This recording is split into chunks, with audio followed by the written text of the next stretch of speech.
Hello students, study hack with Mac channel में आप सभी का स्वागत है। जैसे कि इससे प्रीवियस वीडियो में हमने एग्जाम्पल ऑफ एक्सरसाइज 5.2 का एग्जाम्पल नंबर 2 किया था। आज हम करेंगे एग्जाम्पल नंबर 3। स्टेटमेंट को रीड करते हैं। An unbiased coin is tossed 10 time. एक अनबाइज्ड कॉइन है। अनबाइज्ड कॉइन क्या होता है कि ऐसा कॉइन जिसमें हमें नहीं पता कि हेड आएगा या टेल आएगा। वैसे तो किसी भी कॉइन में नहीं पता होता, लेकिन अनबाइज्ड मतलब हमें पता ही नहीं कि हो सकता है उस कॉइन पे दोनों तरफ टेल लिखा हो या दोनों ही साइड हेड लिखा हो। उस कॉइन को हमने 10 टाइम टॉस किया। Find by using binomial distribution. अब हमने क्या करना है, बाइनोमियल डिस्ट्रीब्यूशन को फाइंड करना है द प्रोबेबिलिटी ऑफ गेटिंग। अब किसके बाइनोमियल डिस्ट्रीब्यूशन को हमने फाइंड करना है, उसमें फर्स्ट क्वेश्चन है exactly 6 head, at least 6 head, at most 6 head और एट लीस्ट 3 हेड्स। सॉल्यूशन क्या है, let X denotes the number of success. मैंने लेट कर लिया कि एक्स क्या डोनेट करेगा, नंबर ऑफ सक्सेसेस को, कि कितनी बार हमें सक्सेस मिली है, 1 टाइम, 2 टाइम, 3 टाइम, कितनी बार।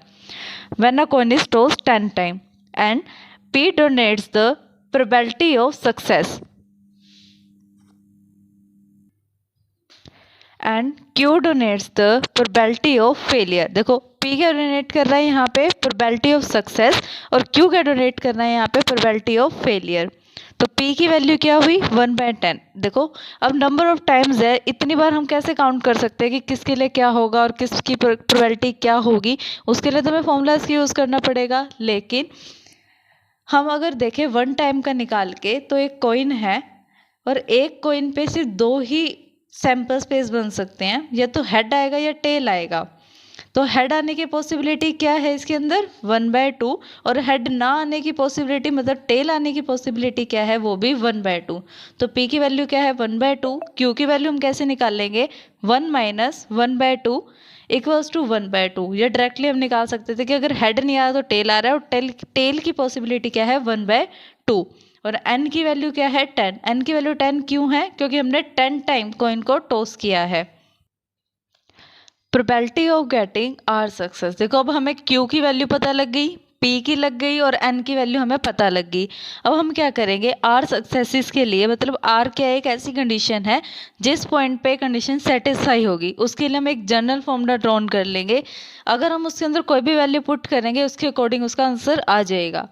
तो इसके लिए हम क्या करेंगे, फॉर्मूला लगाएंगे, P X equals to R equals to N C R P R Q N minus R. अब देखो n की वैल्यू हमें पता है क्या है, 10। सी r नहीं पता हमने, तो r को एज इट इज रखा। p की वैल्यू पुट की 1/2 और r रखा इसका पावर में 1/2। q की वैल्यू है और n minus R means 10 minus r। अब देखो जब हमें पता है कि किसी भी 2 मल्टीप्लाई में मेरे पास टर्म है, वो दोनों टर्म सेम है, मतलब बेस सेम है, और पावर मल्टीप्लाई में है, तो पावर क्या हो जाएगी, उसकी ऐड हो जाएगी। देखो अगर 10 माइनस आर जो ये वैल्यू है, अगर इसमें मैं आर को ऐड कर दूं तो क्या होगा, प्लस आर और माइनस आर दोनों आपस में कैंसिल हो जाएंगे। क्या बचा मेरे पास, सिर्फ 10 बचा। तो वही हमने किया, या तो हम इस वाले फॉर्मूले में पुट कर दें जो जनरल फॉर्मूला हमने ड्रॉन किया है, या फिर हम इस वाले में पुट कर दें कि 10 CR 1/2 की पावर 10।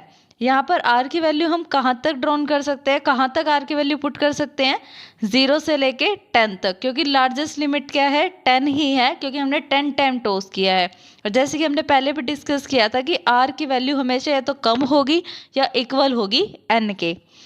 तो फर्स्ट क्वेश्चन उसने क्या पूछा हमसे, एग्जैक्टली 6 हेड। तो उसके लिए हम क्या क्वेश्चन करेंगे, probability of getting exactly 6 head. Exactly 6 head मतलब मेरे को आर की वैल्यू उसने क्वेश्चन में दे दी कि मेरी आर की वैल्यू क्या है, 6 है। तो आर की जगह हम क्या पुट करेंगे, यहाँ पे 6 पुट करेंगे। 10C6 1/2 की पावर 6 1/2 की पावर 4। इसको कॉम्बिनेशन का फॉर्मूला लगाएंगे इसको सोल्व करने के लिए, 1/2 की पावर 6 और 1/2 की पावर 4। अब देखो वापस बेस सेम, पावर ऐड हो जाएगी, 6 + 4 10 आ गई, 1/2 की पावर आ गई 10। इसको सॉल्व करेंगे हम कॉम्बिनेशन का फॉर्मूला लगा के, और सारी कैलकुलेशन करने के बाद मेरे पास आंसर आ रहा है 105 डिवाइडेड बाय में 512। नेक्स्ट क्वेश्चन है, सेकंड पार्ट है इसका, probability of getting at least 6 head, कि हमें 6 हेड को लेने के लिए, गेट करने के लिए कितने टाइम्स की पॉसिबिलिटीज़ है। 6 हेड मेरे पास आने चाहिए, एटलीस्ट 6 हेड आने चाहिए। अब ऐसा क्वेश्चन हमने प्रीवियस वीडियो में भी किया था कि एटलीस्ट का मतलब क्या होता है, कम से कम इतने तो होने ही चाहिए और इससे ज़्यादा कितने भी हो सकते हैं। मीन्स एटलीस्ट का मतलब होता है हमारे पास लोअर लिमिट। कैसे सॉल्व करेंगे अब इसको, x क्या है 6 से बड़ा और इससे इक्वल हो सकता है, तो इसके अंदर 6 वाली कंडीशन भी इंक्लूड होगी और 6 से बड़े वाली कंडीशंस भी होंगी। 6 से बड़ी कंडीशन कहाँ तक जा सकती है, 10 तक, क्योंकि 10 टाइम हमने ड्रॉन किया है। तो P X equals to 6 plus P X equals to 7, 8, 9 और 10 तक। इसके अंदर कॉम्बिनेशन का फॉर्मूला लगाएंगे। पहले स्टेटमेंट बना लेते हैं, 10c6 1/2 की पावर 10, 10c7 1/2 की पावर 10 प्लस 1/2 10, 10c8 10c9 1/2 की पावर 10 प्लस 10c10 1/2 की पावर 10। अब देखो इन सब के अंदर, सारी टर्म्स के अंदर क्या चीज़ ऐसी है जो कॉमन है, वो है 1/2 की पावर 10। तो मैं इसको कॉमन ले लूँ और इन सब जो कॉम्बिनेशंस वाले टर्म है इसको फॉर्मूला लगा के हम सोल्व कर लेंगे। सोल्व करने के बाद मेरा इनका आंसर क्या आ रहा है, 210, 120, 45, 10 और 1, इनको ऐड करेंगे। ऐड करने के बाद एक तो इस टर्म को सोल्व कर रहे हैं तो हमारे पास आ रहा है 1/1024, उसको मल्टीप्लाई करेंगे इनके एडिशन से, जो आ रहा है 386। अगर इसको मैं डिवाइड कर दूं सारी कैलकुलेशन के बाद तो मेरे पास आंसर आ रहा है 193/125। अब इससे प्रीवियस क्वेश्चन का जो इसका पार्ट था उसका आंसर मेरे पास निकल गया, वो आ रहा है मेरे पास 193/512। नेक्स्ट इसका पार्ट क्या है, probability of getting eight most 6 head. अब देखो दूसरा ऐसा भी क्वेश्चन हमने पहले प्रीवियस वीडियोस में किया है। एट मोस्ट का मतलब होता है हायर लिमिट,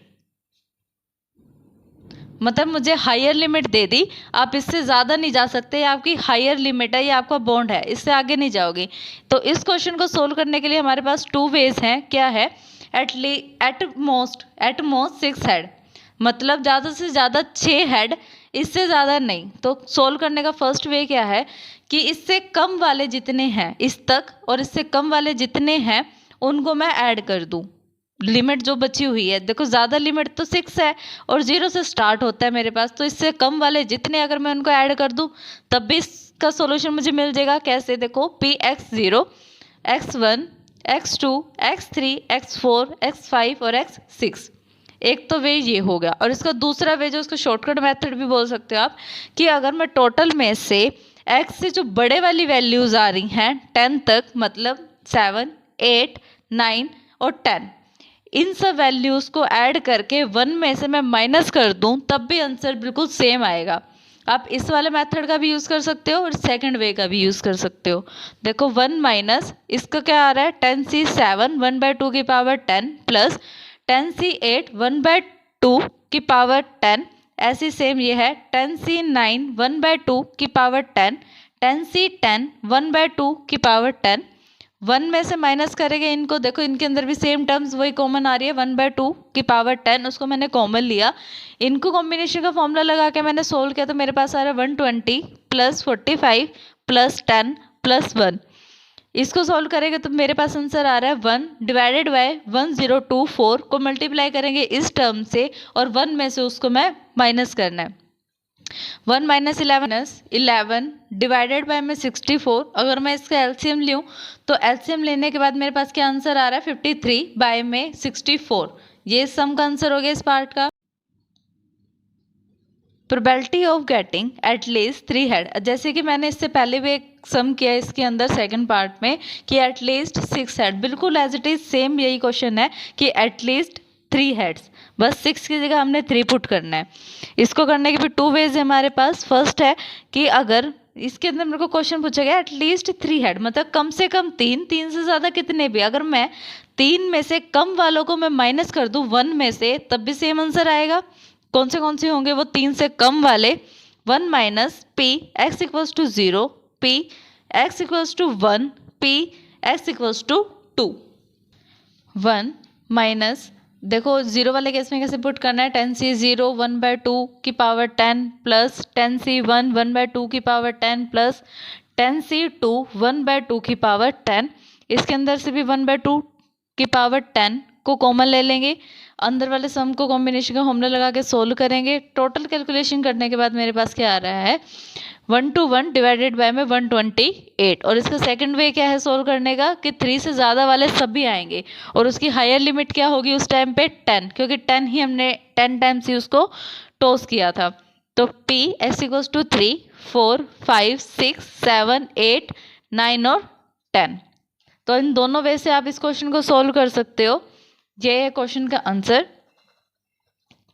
अगर आपको हमारे वीडियोस पसंद आती है तो इसे लाइक, शेयर और सब्सक्राइब करें और बेल आइकन को ज़रूर प्रेस करें। अगर आपको इस सम को समझने में कोई भी परेशानी आती है तो हमें आप कमेंट में पूछ सकते हैं। Thanks for watching my video.